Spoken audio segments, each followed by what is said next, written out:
कैसी हैं आप? मैं आप पर बहुत ज्यादा जोर नहीं डालना चाहता।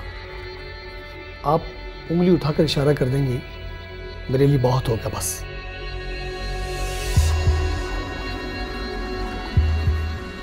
हमें शक है कि आप पर हमला आपके परिवार में से ही किसी ने किया है।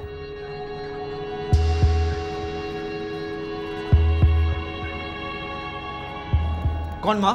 कौन? आप चुप रहेंगे मिस्टर दीपेन गढ़वी? आप किसी को बचाने की कोशिश मत कीजिए माँ जी। आपकी बेटी की हत्या की गई है और आपको बुरी तरह से जख्मी किया गया है। आप सिर्फ उंगली का इशारा करके मुझे बता दीजिए।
तूने रात को दही जमाया नहीं?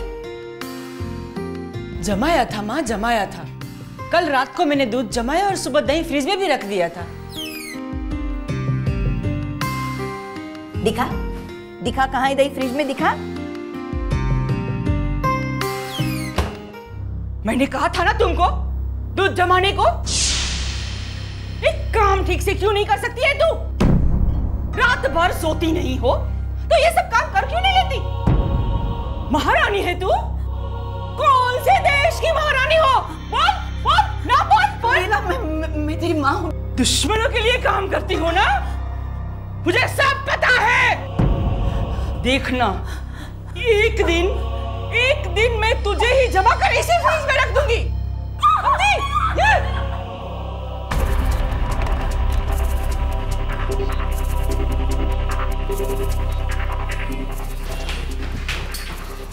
खोल दुकान, जल्दी खोल। माँ?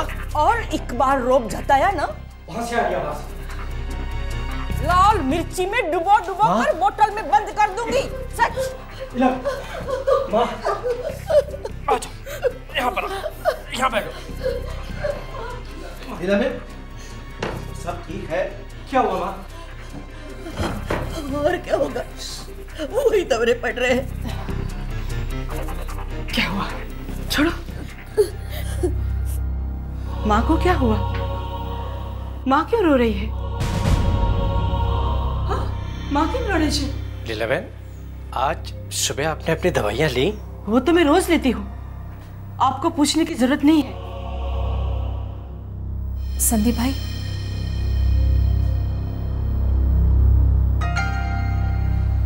लीलाबेन, शायद आप दवाइयाँ लेना भूल गई है। मैं पानी ले आती हूँ, अभी ले लीजिएगा। अभी ले लीजिए। इतना अच्छी बनकर नाटक मेरे सामने मत कर, समझी? अगर मैंने दवाई नहीं ली है तो क्या तू मुझे सिखाएगी दवा किस तरह से ली जाती है? पानी के साथ, हाँ? करके? लीलाबेन, आप क्यों छोटी छोटी बातों पे इतना अपसेट हो जाती हैं? पहले तो तुम अपनी पत्नी से कहो मेरी किसी भी बातों में दखल ना दे। ये सही बात नहीं है लीलाबेन, हमें माँ की और आपकी बहुत चिंता लगी रहती है। हाँ लीलाबेन, आपको मैंने कभी ननद नहीं माना, हमेशा बहन की तरह माना है। और माँ, आपको मैंने कभी सास नहीं माना है, हमेशा अपनी सगी माँ की तरह प्यार किया है ना? दूर से करना ये सब प्यार व्यार, पास आएगी ना तो ककड़ी की तरह छीलकर रायता बनाकर रख दूंगी, समझी? दफा हो जाओ तुम तीनों यहाँ से। जाते हो कि नहीं? जाओ।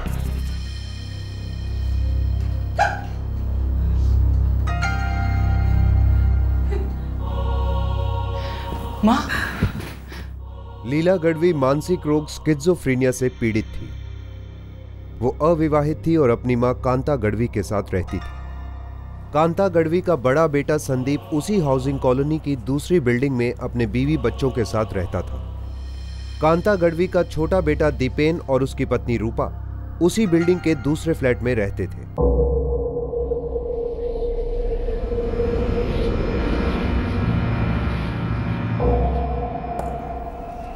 आइए माँ जी।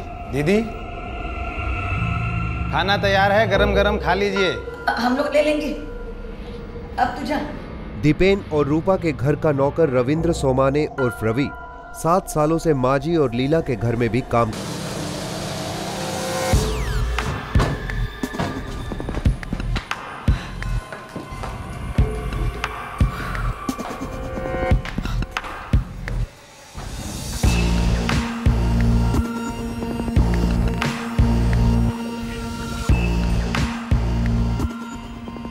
ये अंदर का दरवाजा खुला क्यों है? वो भी इस वक्त?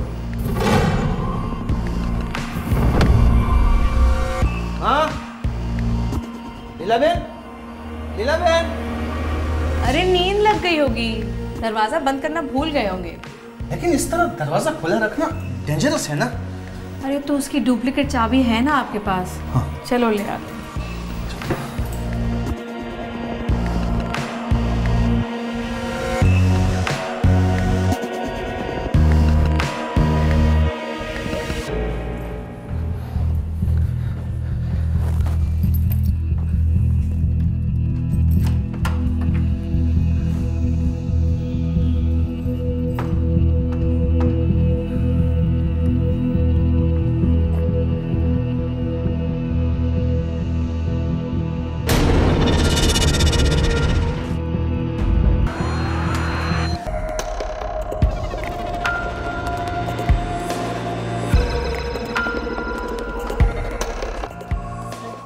क्या हो गया? पर माँ की सांस चल रही है अभी भी। मैं पुलिस को फोन करता हूँ। नहीं दीपेन, पहले एम्बुलेंस बुलाओ जल्दी। कांता गढ़वी और उनकी बेटी लीला को तुरंत ब्रीच कैंडी हॉस्पिटल ले जाया गया।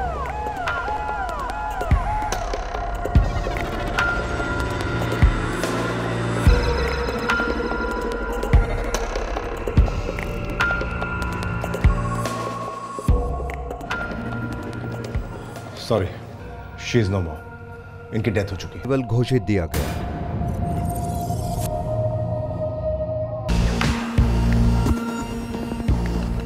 गामदेवी पुलिस स्टेशन की इन्वेस्टिगेशन टीम हॉस्पिटल पहुंची। इनकी मौत गला घोटने से हुई।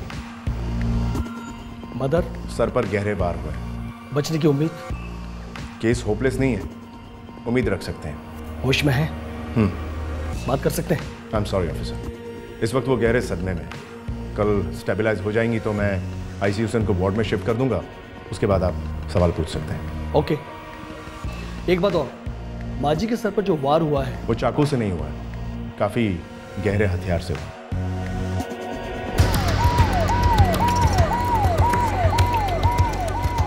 दूसरे दिन सुबह पुलिस कांता गढ़वी के फ्लैट में दाखिल हुई। तहकीकात शुरू हो गई। सर, सबसे पहले मैंने देखा माँ और लीलाबेन को। माँ यहाँ जमीन पर थी और लीलाबेन वहाँ सोफा पर। अच्छा, आप बता रहे थे कि दरवाजे का लैच मुड़ा हुआ था। करेक्ट सर, इसलिए मैं अंदर आया देखने, क्योंकि दरवाजा बंद ही नहीं हो रहा था।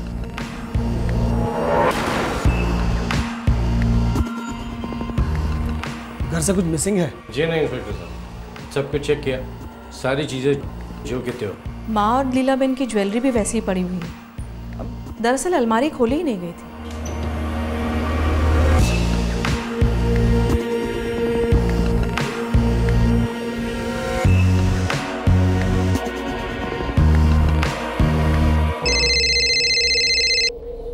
Yes doctor. Postmortem report complete हो चुकी है। मिस लीला गाडवी की मौत हाथों से गला दबाने की वजह से हुई है। कितने बजे हुई होगी? मतलब कल दोपहर 3:04 के आसपास। माजी के फ्लैट में किसी भी ऐसे विजिटर की एंट्री हुई थी जो इसमें लिखी नहीं गई? नहीं साहब, अक्खा दिन में ड्यूटी पर था। यहाँ आने जाने वाले सबकी एंट्री होती है। याद कर ले, शायद कोई एक छूट गया हो। नहीं साहब, कॉलोनी वाले बहुत सख्त हैं, नौकरी चली जाएगी मेरी।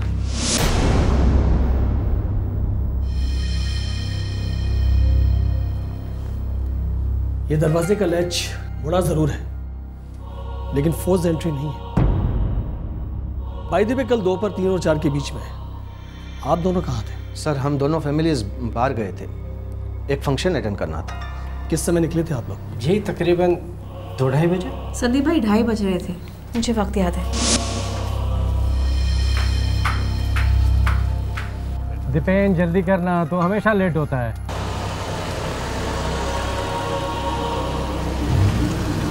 सर हम लोग रात के 11 बजे के आसपास वापस लौटे थे। दोनों फैमिली साथ में लौटे थे? जी इंस्पेक्टर साहब, साथ में गए थे और साथ में ही वापस लौटे।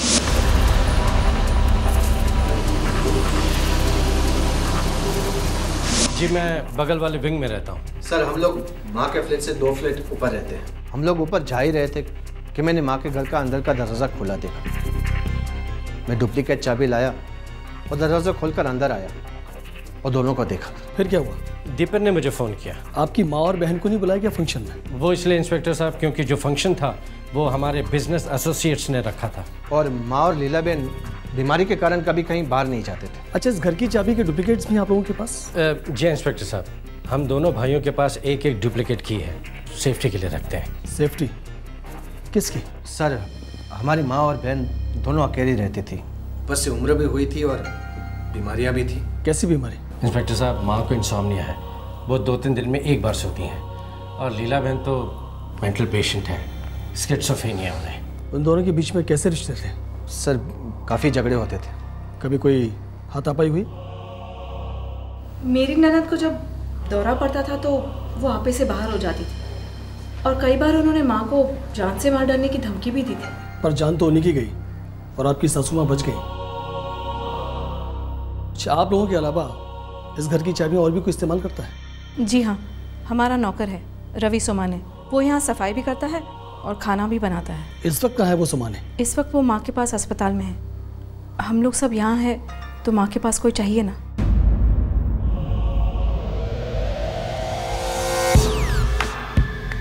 साहब, दीपेन भाई, रूपा बहन और बाबा जब घर से निकले तो मैं घर पर ही था। तू लीला बहन क्या खाना बनाने जाता था? जी सर। किस समय जाता था? साहब सुबह करीब 11 बजे के आसपास और फिर शाम को 7 बजे। कल शाम को खाना क्यों नहीं बनाया? साहब मैं रोज़ रोज़ नहीं जाता हूँ वहाँ पर, जब भी रूपा बहन मुझे जोर देती है बस तभी जाता हूँ।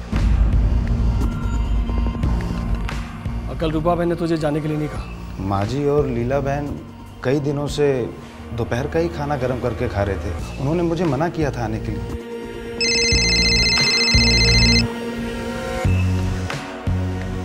हाँ बोल। साहब फ्लैट कांता बहन के नाम पे है। और लड़कों के फ्लैट्स? साहब वो उनके अपने अपने नामों पे है। कितनी कीमत होगी माँ जी के फ्लैट की? साहब 2-3 दलालों से बात हुई है, कम से कम 15 करोड़ जाएगा। 15 करोड़? साहब 3 साल पहले तक दोनों माँ बेटी और दोनों भाई एक साथ रहा करते थे। अभी 2-3 महीनों के अंदर दोनों भाई धीरे धीरे करके अलग हो गए साहब। ठीक है। ऑफिसर 5 मिनट से ज़्यादा नहीं प्लीज़, और अगर वो बात ना करना चाहें तो ज़्यादा जोर मत डालिएगा। आप बता सकती हैं उस दिन आपके साथ क्या हुआ था? आप पर और आपकी बेटी पर किसने हमला किया था? कोशिश कीजिए। कौन था जिसने आपकी ये हालत कर दी और आपकी बेटी का मर्डर कर दिया? बताइए, कौन है आपकी बेटी का कातिल? सर प्लीज, पेशेंट को तकलीफ हो रही है। सर आई एम सॉरी, लेकिन आपको अभी यहाँ से जाना होगा। पेशेंट अभी भी आउट ऑफ डेंजर नहीं है। ठीक है, ये कब इस हालत में होंगी कि मैं बात कर सकूं इनसे? बहुत जल्दी, लेकिन अभी नहीं। तो घर से एक भी पैसा चोरी हुआ है और ना ही बिल्डिंग के रजिस्टर में कोई नई एंट्री हुई। कामरे जी अंदर की ही बात है, और यकीन करो कि घर के अंदर बहुत कुछ सड़ रहा है।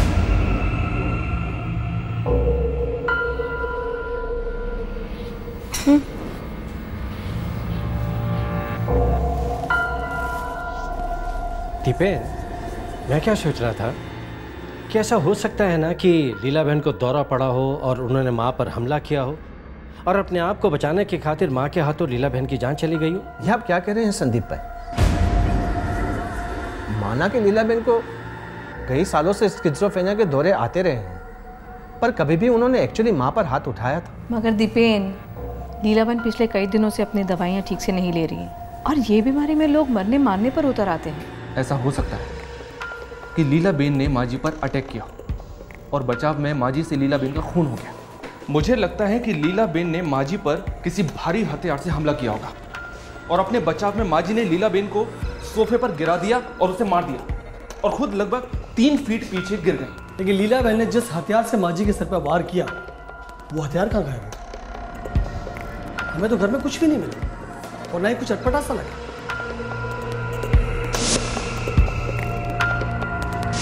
एक सेकंड काम ले। ऐसा हुआ होगा कि माँ जी ने आकर पहले लीला बहन को सोफे पर धक्का दिया होगा और गला दबाकर उनकी हत्या कर दी। उसके बाद खुद जाकर लेस से टकराई होंगी और गिरकर बेहोश हो गई होंगी। ऐसा हो सकता है सर, हो सकता है सर। हो तो सकता है कामले, लेकिन ऐसा करना एक बहुत बड़ा रिस्क है। माँ जी अपने आप को लेच पर गिराएंगी तो इससे उनके जीवन को भी खतरा है। वो इतना बड़ा रिस्क नहीं लेंगे। तो फिर कौन? कोई तीसरा। हाँ कामले, जिसने सबसे पहले लीला बहन की सोफे पर आकर हत्या की होगी। उसके बाद माँ जी को उसने धक्का दिया होगा जिससे माँ जी जाके लेच से टकराई होंगी और उसकी वजह से लेच मुड़ गया होगा। सर लेच मुड़ गया इसका मतलब धक्का बहुत जोरों से दिया गया था, या फिर माँ जी के सर को ही किसी ने लेच पर पटक दिया होगा। हेलो, ठीक है। टिपेन, माँ बोलने की हालत में आ गई है। कैसी हैं आप? मैं आप पर बहुत ज्यादा जोर नहीं डालना चाहता। आप उंगली उठाकर इशारा कर देंगी, मेरे लिए बहुत हो गया बस।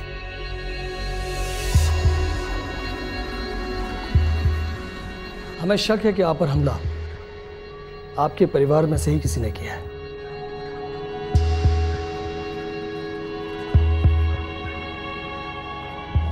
कौन माँ?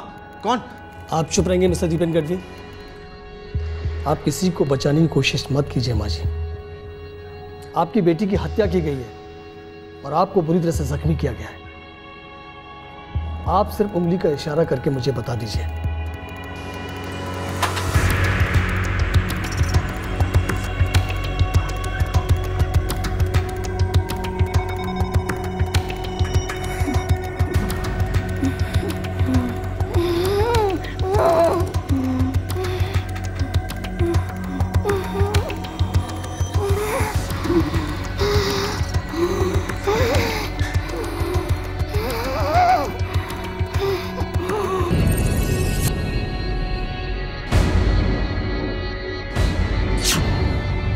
सोमानी ने झूठ बोलने की कोई कोशिश नहीं की। उसने बिना किसी दबाव के वो सारा कुछ बता दिया जो 14 नवंबर 2010 की दोपहर को कांता के फ्लैट में हुआ था। साहब, दीपेन भाई, रूपा बहन और बाबा जब घर से निकले तो मैं सीधा माँ जी के घर चला गया साहब। रविवार की दोपहर थी साहब। मुझे पता था बिल्डिंग में सब सो रहे होंगे।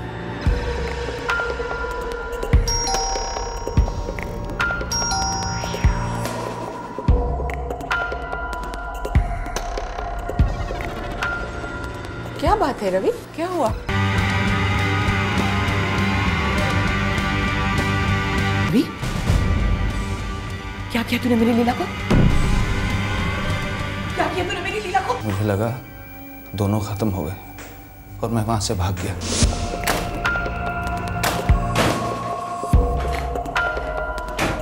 मैं नहीं चाहता था कि कोई मुझ पर शक करे, इसलिए मैं घर से ही नहीं निकला साहब। सच सच बताओ, तुमने क्यों किया? मुझे जबरदस्ती ये काम करना पड़ा साहब। किसने की जबरदस्ती तुमसे? रूपा बहन ने।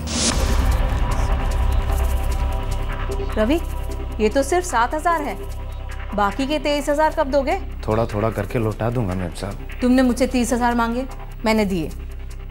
तुमने आज तक का वक्त मांगा, मैंने दिया। और आज तुम मुझे सिर्फ 7,000 थमा रहे हो। मुझे पूरे 30,000 चाहिए, अभी के अभी। 30,000 रुपए किस लिए? तो रूपा से शादी के लिए, अपनी शादी के लिए साहब। बोला था लौटा दूंगा, पर हो ही नहीं पा रहा था साहब। क्या करता, इतनी कम पगार, ऊपर से सब कुछ गांव भेजना पड़ता। फिर मैं खुद ही गांव लौट गया साहब। परेशान हो गया था मेम साहब के रोज रोज के ताने सुनकर। सोचा था कभी वापस नहीं लौटूंगा, लेकिन रूपा बहन मेरा पीछा छोड़ने को तैयार ही नहीं थी। धमकाती थी साहब, रोज रोज फोन करती थी।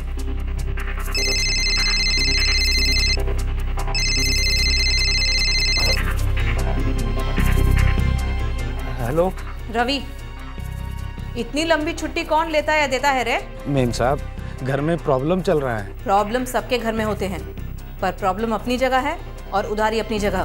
दया करो मेम साहब, मैं गरीब आदमी हूँ। और मैं बहुत बुरी। चुपचाप कल काम पर लौट आना, या तो फिर पैसे भिजवा देना। और अगर तूने ये नहीं किया तो मैं तेरे गांव पुलिस भेजूंगी। फिर पुलिस ही तुझे समझाएगी कि मेरे जैसी औरत के साथ फ्रॉड करने का क्या मतलब होता है, समझे? मैं चुपचाप काम पर लौट आया साहब, पर मुझे पता नहीं था साहब उसको मुझसे क्या चाहिए। रवि। जी मेम साहब। मेरे 23,000। मेरी पगार में से हर महीने थोड़ा थोड़ा काट लेना मेम साहब। चल छोड़, माफ किए तेरे पैसे। सच मेम साहब? मेम साहब, आपने मेरी जिंदगी बचा ली मेम साहब। जिंदगी के बदले जिंदगी। क्या मतलब मेम साहब? मतलब ये कि तेरी एक जिंदगी के बदले 2 जिंदगियां। माँ और लीलाबेन दोनों को खत्म करना होगा। क्या मेम साहब? चिल्लाओ मत, वरना तो मैं हमेशा हमेशा के लिए खामोश कर दूंगी। देखो, ये काम मैं किसी और से भी करवा सकती थी, मगर मुझे उसको पैसे देने पड़ते। तुम्हारे पास मेरे पैसे ऑलरेडी पड़े हुए हैं ना, और तुम भरोसे के आदमी भी हो, तो जल्दी से दोनों को ख़त्म करो। मैं तुम्हारे पिछले पैसे भूल जाऊंगी, ऊपर से और पैसे दूंगी, बख्शीश। कई दिनों तक मैं डरता रहा साहब, हाँ बोल ही नहीं पाया। लेकिन रूपा बहन ऐसे आसानी से किसी को नहीं छोड़ती साहब। ये ले तेरा एडवांस, और काम पूरा होने पर और मिलेगा। इतना कि ज़िंदगी भर तुझे किसी के यहाँ नौकर नहीं बनना पड़ेगा। लेकिन हाँ, अगर तू ना बोला तो ज़िंदगी भर मेरी नौकरी से छुटकारा नहीं पा सकेगा। 2 मिनट में सोच ले। साहब, मेरे पास कोई रास्ता नहीं था साहब। मैंने जो कुछ भी किया साहब अपनी जान बचाने के लिए किया साहब।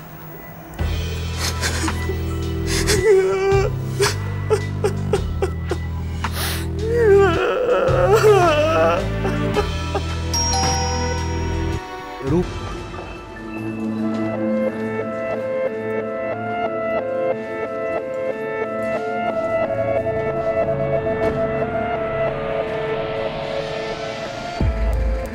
दीपेन और संदीप को यकीन ही नहीं हो रहा था कि दीपेन की पत्नी ही इस हत्या और हमले की मास्टरमाइंड थी।